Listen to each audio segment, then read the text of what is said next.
Hello भैया, फिर से स्वागत है आप सभी को हमारे यूट्यूब चैनल छोटे राजू ऑफिशियल में। तो भैया आज हम लेकर आए हैं चैती सॉन्ग का FLB प्रोजेक्ट और नो वॉइस टैग, जो कि भैया हम आप लोग को देने वाले हैं। ठीक भैया, जो कि भैया फागुन चैत बैसाख जेठ अखाड़ सावन भादो आश्विन कार्तिक अगन पुष माघ फागुन चैत।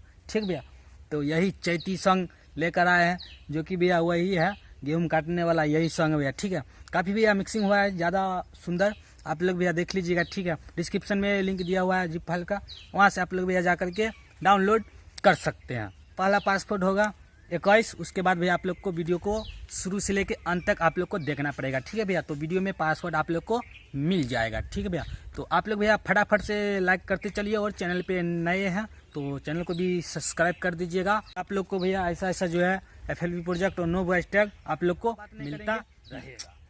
तो सॉन्ग का नाम है भैया, सुन लीजिए।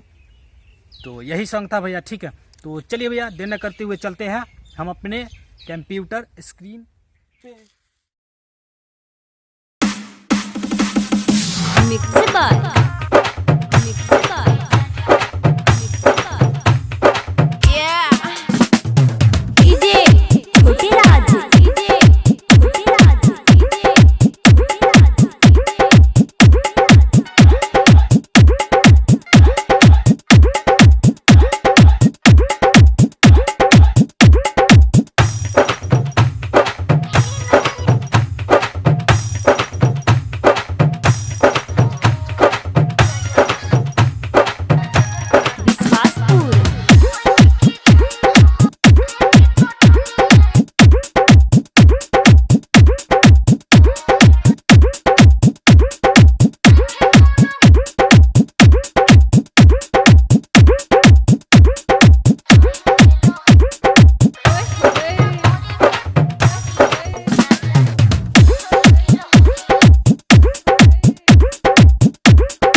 छोटे राज।